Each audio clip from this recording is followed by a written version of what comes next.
society मोनसे सालायगासिनो दङ जोंनियाव दायो 40 जन मेम्बार जानानै दङ आरो फैबाय थानाय समाव नैबे साननैनि उनावनो जोङो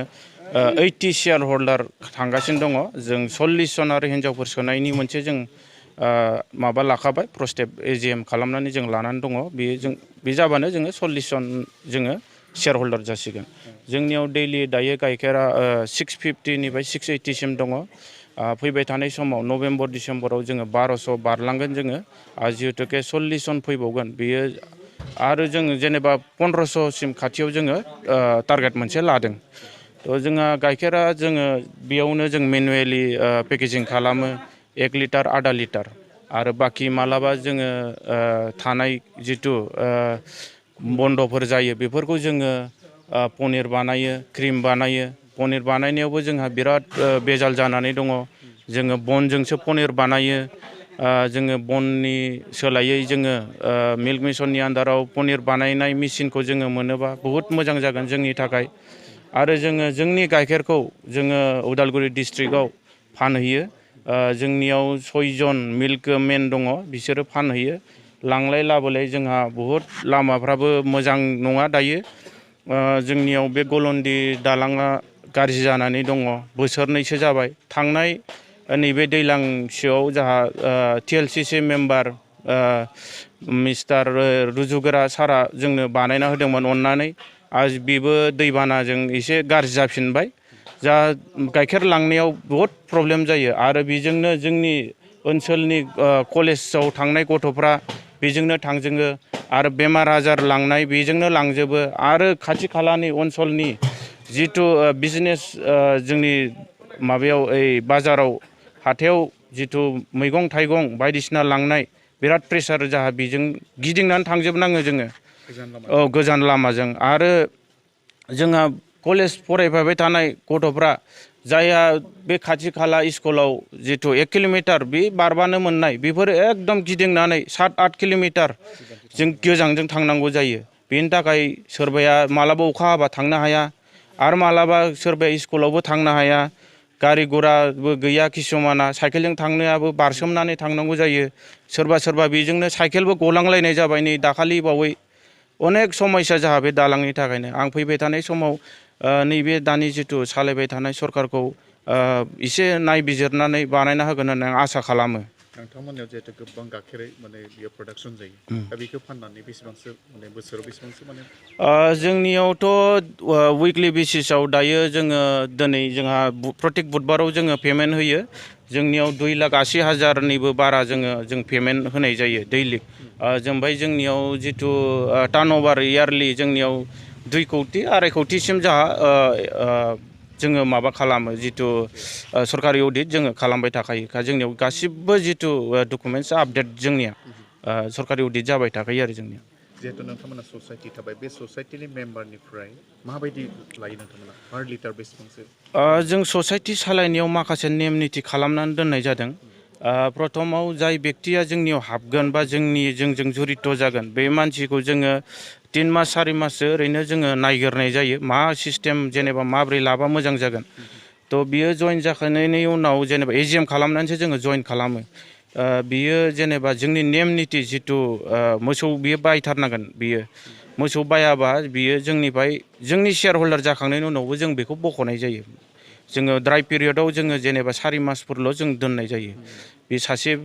शेयार हल्डारखौ आरो जोङो बेयाव जितु जोंनियाव जोंनि गाइखेर निफ्राय जेनेबा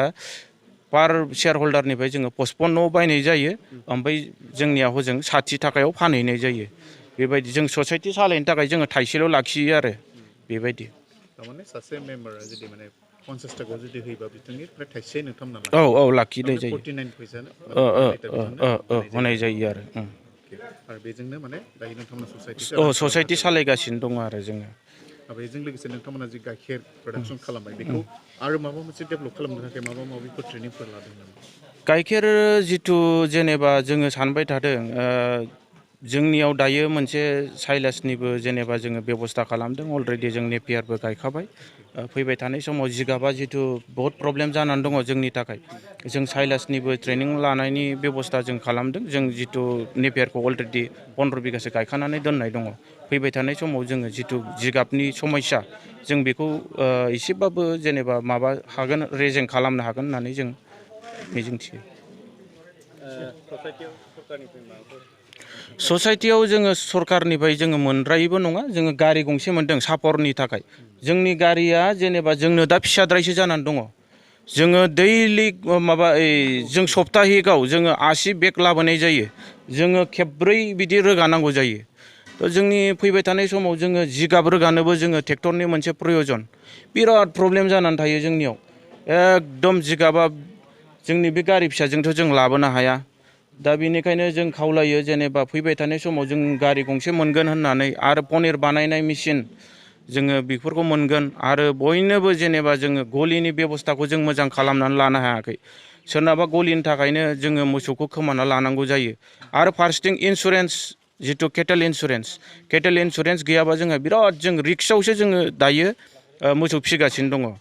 केटेल इन्सुरेन्स थायोबा जों एसेबाबो जेनेबा जोंनियाव बेक सापर्ट दं होननानै जों साननानै मोनसे माने गोरा जायो आरो जोङो दा जोंनियाव एकदम जोंनि निजानिफ्रायनो जों माबा खालामनानै जों बायो ओमफ्राय इन्सुरेन्सबो गैया माबा मोनसे जायोबा जोंनो खहाखौ जों माबाजोबनांगौ जायो बेनिखायनो जों ससाइटि सालायनायाव जोङो किसुमान बिराद उसुबिदायाव गोलैनाय जायो आरो जों नुबाय दिनै नोंथांमोननि गाइखेर प्रडाक्सना बिराद मोजां आरो बे प्रडाक्सनाव खालि नोंथांमोना उदालगुरि टाउनावल' बेखौ माने साप्लाय होनो गोनां जायो जायनि थाखाय दामाबो एसे खम 60 गुवाहाटि बायदियाव जुदि हरनायबा 120 बे मोनगोन आरो दा बेनि थाखाय मिल्क भेन नांगोन दा मिल्क भेनाव माबायदि नोंथांमोना बेबायदि सरकारनिफ्राय आङो गिबियावनो जेनेबा जों सिगांफ्राव जिथु जोंनि गाइखेरा 1200 बारलांबायमोन जोंनिया पार डे थ' बे समाव जोङो पुरबिजों डायरि टाइप खालामदोंमोन ओमफ्राय जोङो किसुमान आरो फिसा फिसौ कम्पानिबो फैदोंमोन जों खिन्थु जोङो पुरबिजों जोङो मोनसे माबा जोङो रायज्लायबाय थादोंमोन थ' जोङो सानदों माने बिटिसिआनो मोनसे ब्रेन्ड हिसाबै खुलियोबा जों बिटिसिआवनो हरनो राजि आरो फैबाय थानाय समाव जोंनि गाइखेरा जिथु बांखागोन जोंनि गामिखौ मोनसे रल मोनसे लानानै जाहाथे बेदि मुभमेन्ट आरो मिल्क मिशननि आन्दारावनो बेलेग डिस्ट्रिक्टफ्रावबो जुदि खालामोबा जोंनि जेनेबा मोनसे जों जिथु मालायनो हरस्लायस्लाय जोंनि बिटिआरावनो जों मोनसे ब्रेन्ड खालामनानै जों मोनसे फाननो हायो नामा जों बेखौ सानबाय थायो आरो जों माजे माजे रायज्लायबायबो थाखायो आरो मिटिंबो जों सावरायबाय थायो आरो जोंनि मोनसे जिथु बे डायरिया सेन्ट्रेल सिलेक्सन जानानै दङ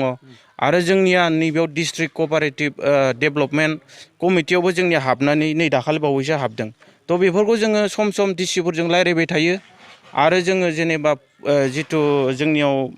दाखालि बावैबो प्रमद बर' सारनि OSD फैदोंमोन बेयावबो आङो माखासे नैबे जिथु जोंनि बिटिआरानो मोनसे ब्रेन्ड खुलिनो हायो नामा जों बेखौ सावरायबाय थादों आरो खाथि खालानियाबो जोंनियाव